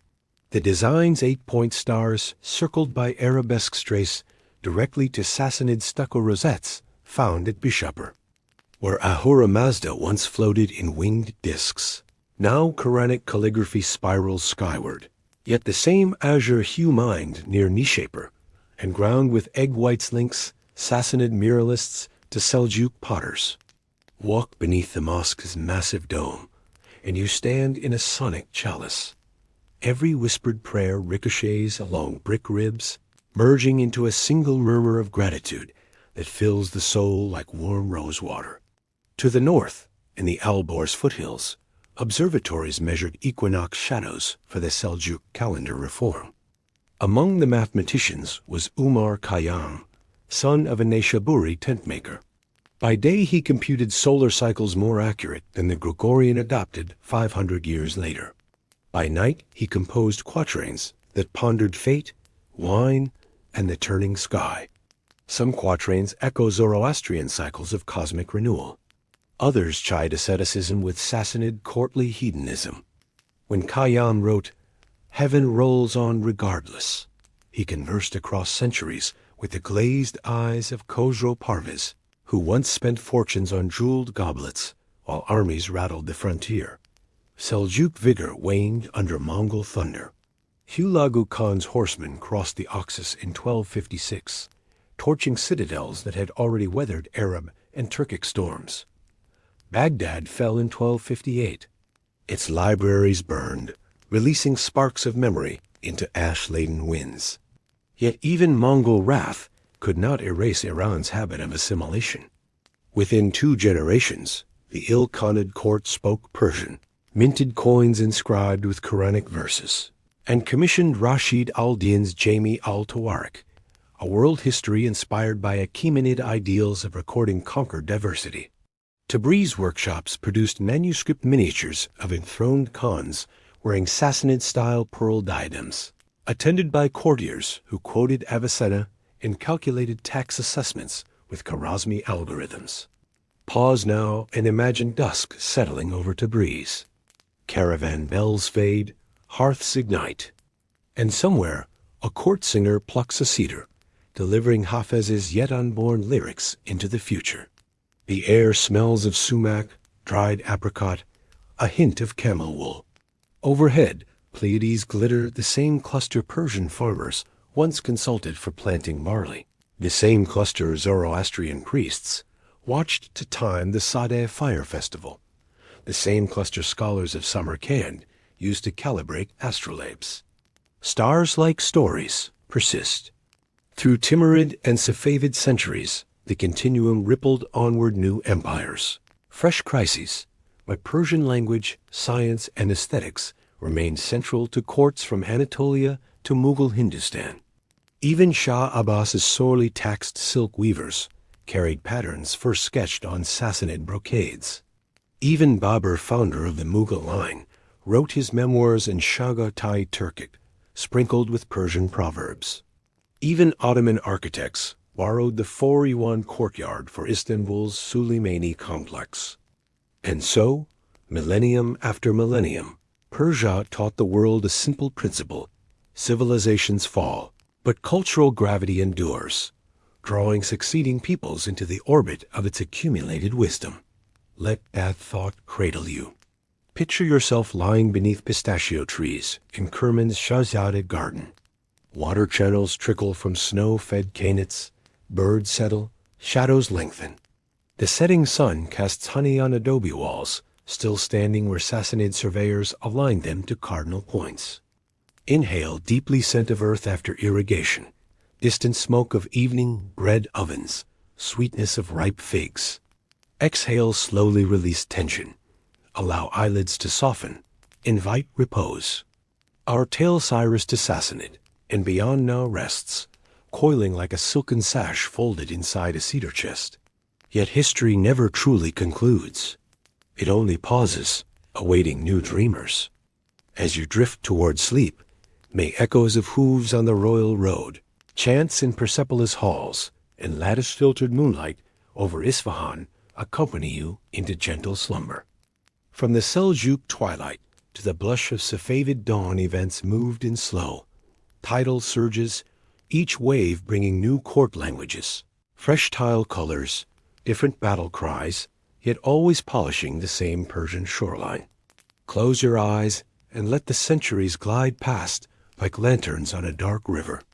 It is 1501 CE. On the citadel ramparts of Tabriz, a slender youth barely 14 years old unfurls a scarlet standard stitched with the names of the 12 imams. Shah Ismail I, warrior poet and mystic heir of a Sufi house, proclaims a rebirth. Iran shall rise again, And in its heart will burn the emerald flame of Twelver Shi'ism. Crowds roar. Kizilbash horsemen whirl their swords in fiery arcs. Drums boom across Azerbaijan's plain. Ismail's conversion decree does more than change liturgy. It welds tribes into a nation. By giving the realm of faith distinct from Sunni Ottomans and Uzbek Khans, he offers merchants, peasants, and scholars a single luminous identity. The process is turbulent clerics preach. Old mosques are repurposed. Some villages resist, yet within a generation, the Persian plateau beats to the cadence of the Shi'i call to prayer. Safavid bureaucracy, unlike the loose Timurids, revives the orderly habits last seen under the Sassanids.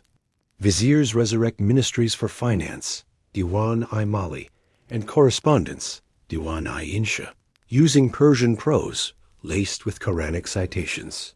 They introduce a 3-tier land tax, echoing Yazdegerd's reforms, but adjusting rates for silk caravans that now traverse the Caspian detour.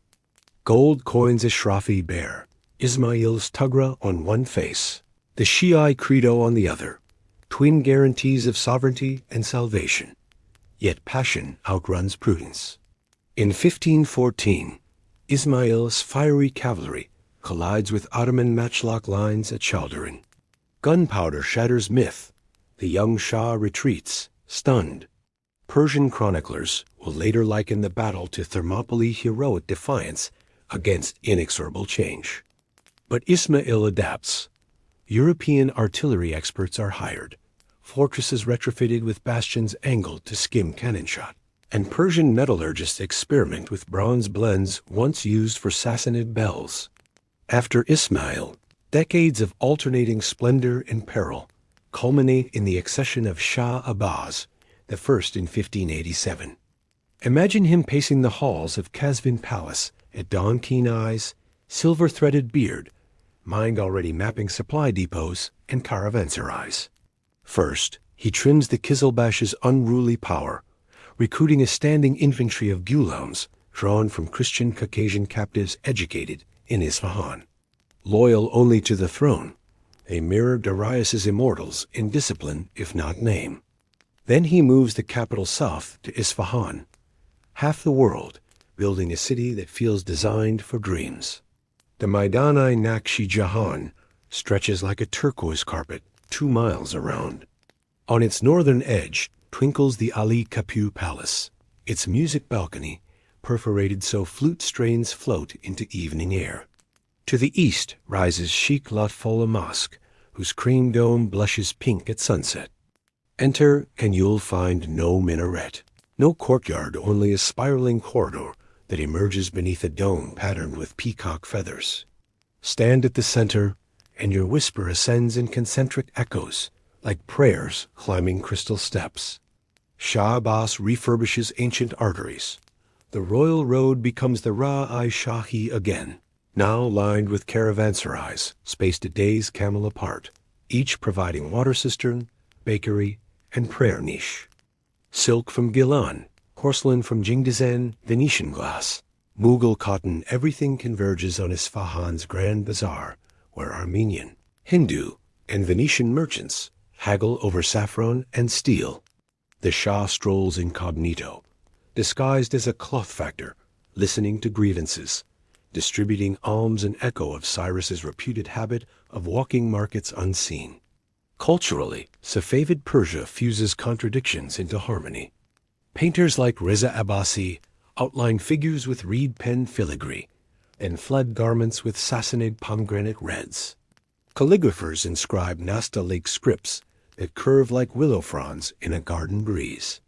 Poets refine Hafez's ghazal into shimmering miniatures of longing, each couplet a dome, each metaphor a star. Coffee houses emerge, their smoky alcoves resonating with debates about whether jinn prefer cardamom or clove in their koa.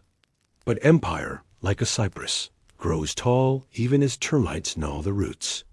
Court rituals swell into expensive pageants. Provincial governors stockpile muskets. Portuguese and then Dutch fleets siphon Gulf customs duties.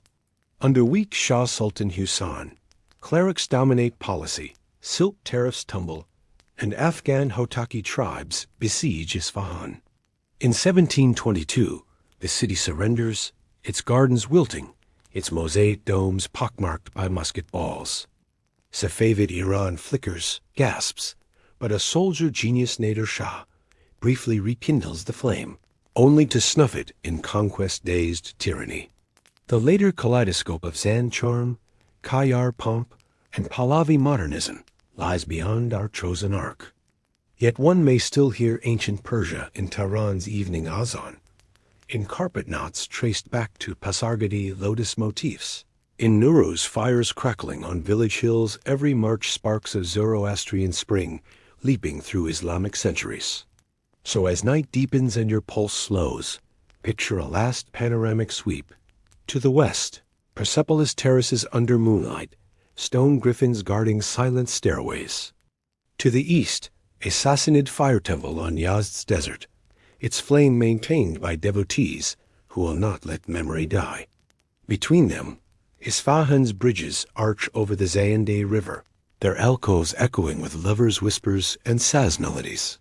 The bridge is time itself, stone footings sunk in Achaemenid bedrock, Safavid bricks forming graceful spans, modern lamps casting amber halos.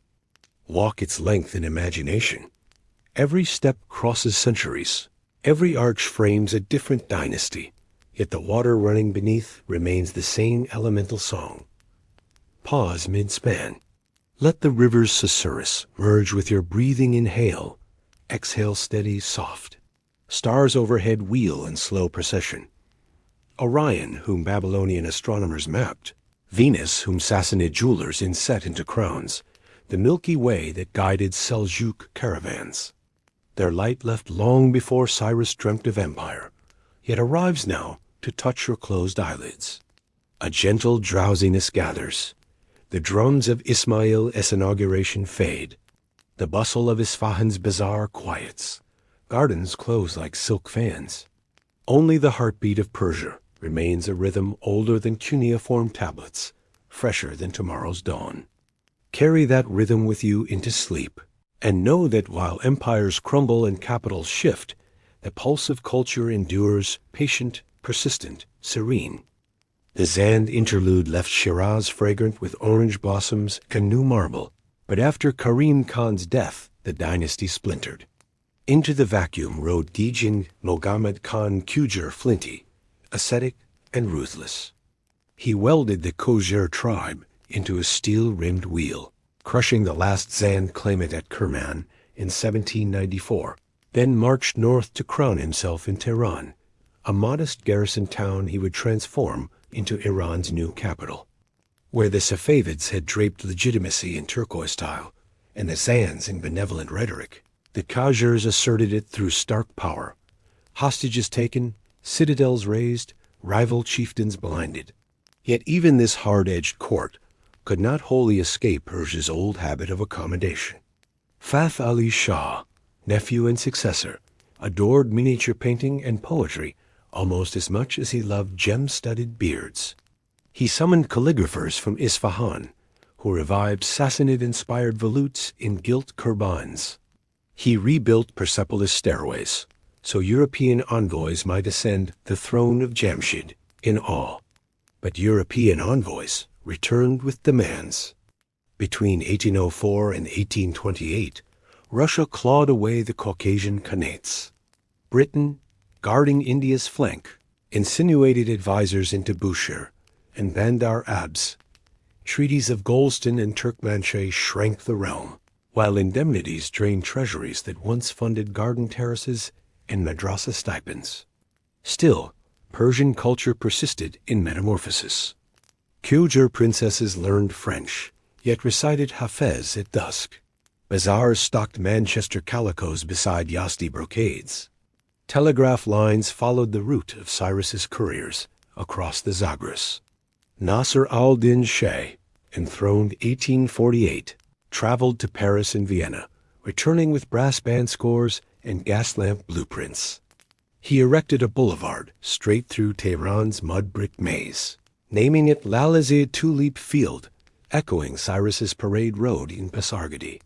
At night, kerosene lanterns cast trembling halos on shop front mirrors, and strolling families tasted ice cream flavored with rosewater, just as Sassanid nobles once cooled summer wine with mountain snow. The 20th century galloped in on rails and oil pipelines. Reg Shah Pahlavi toppled the last Qujur in 1925, donning ancient Achaemenid imagery to forge modern nationalism. Archaeologists cleared weeds from Persepolis. Schoolbooks praised Darius's road system as precedent for asphalt highways. Banknotes bore winged disc motifs beside factory smokestacks. His son Mohammed Reg carried the mythos further, celebrating 2,500 years of monarchy beneath floodlit ruins in 1971, while Orson Welles narrated a pageant of Persian continuity to gathered monarchs and prime ministers. 8 years later, revolution redrew banners once more. Yet the new Islamic Republic kept Nowruz as a public holiday, maintained ziggurat-shaped water towers, and decorated subway stations with stylized lotus rosettes lifted from Basargadi capitals. Modern engineers, laying fiber-optic cables through desert, still consult qanat charts first drafted under Khosrow Anushirvan. University students writing code in Farsi sprinkle variables with Avestan roots. Pop singers rhyme heartbreak with metaphors minted by Saadi 7 centuries prior. And so the spiral unbroken circles back to personal scale your own breath. Feel ribs rise, a swell like Zagros slopes catching spring thaw. Feel ribs fall, a descent like caver dunes after twilight winds. Each cycle echoes millennia of rise and EBB empires expanding on inhale, contracting on exhale, yet life within the pattern indoors. Let that lullaby carry you now. Picture yourself reclining beneath pistachio boughs on a veranda in Shiraz. Somewhere nearby, a santur's strings cascade like cool water over stone. Far off, a train horn descendant of royal couriers fades into distance. Above, the sky shifts from indigo to velvet black, revealing constellations unchanged since Zoroastrian astrologers mapped them in reed ink. Orion lifts his club. Aldebaran smolders like an ember. The Milky Way is a pale caravan path of souls. Allow eyelids to close. With each slow inhale, draw in garden air, scented with night-blooming jasmine. With each gentle exhale, release the dust of historic battlefields, the clang of bronze shields, the rumble of siege engines, the clatter of ticker-tape teletype, all settling into silence. Our chronicle nears its final candle. Only the flame remains, steady and small, like the eternal fires tended by Magi through storm and conquest. Imagine cupping that flame in your palms. Give it shelter, respect its warmth. Know that, as you drift into sleep, the flame will keep watch, just as Persia's culture has kept vigil through every collapse and rebirth. Rest now. Let the royal road fade into a ribbon of moonlit dust behind your closing thoughts. The night is vast, yet history's gentle pulse will guide you safely until dawn. Our lullaby has almost reached its hush, yet one more note lingers the present moment, where ancient stones and modern lives entwine. Imagine sunrise over Persepolis. First light strikes the Apadana stair reliefs. Delegations of Elamites, Lydians, and Arashosians step forward as they have for 2,500 years. Tour guides rehearse statistics UNESCO inscription 1979, area 125,000 square meters, while vendors brew cardamom tea nearby.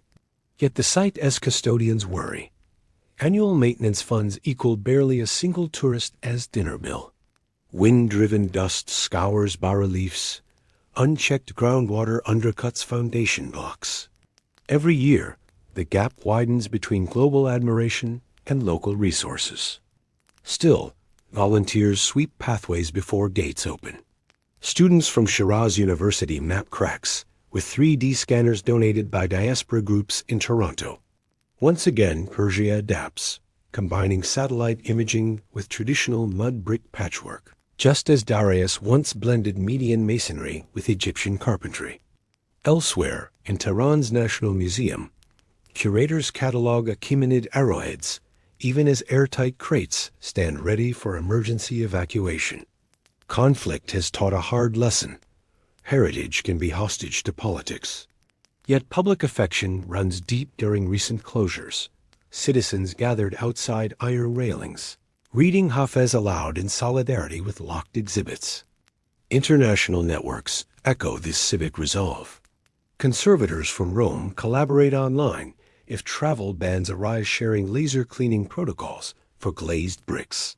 Excavated from Shapur's Bishopper, ICROM and ICOMOS dispatch rapid response toolkits.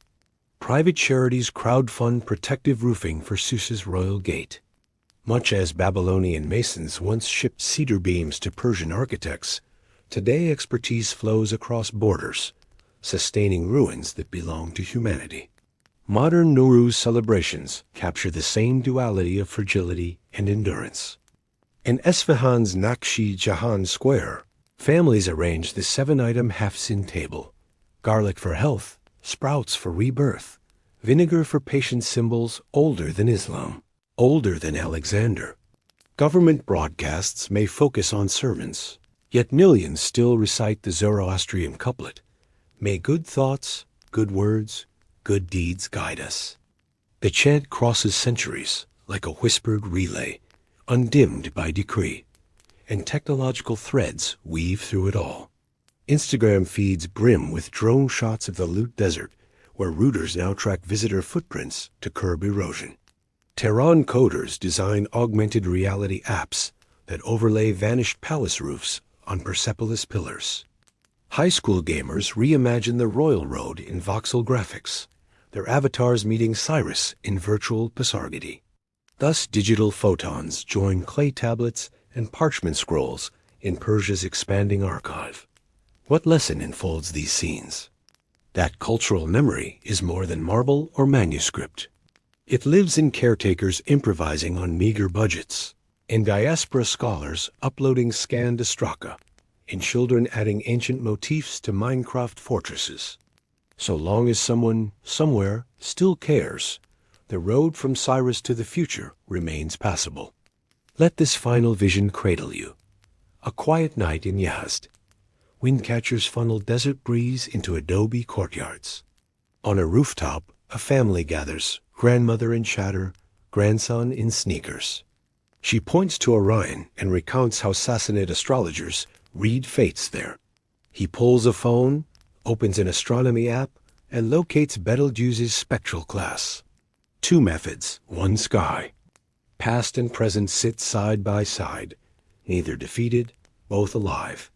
Now, breathe once more deep and slow. Feel the centuries exhale with you, settling into calm. Our 15,000-word journey is complete. May the echoes of ancient Persia guide your dreams toward landscapes of resilience, beauty, and ever-renewing light. Sleep well.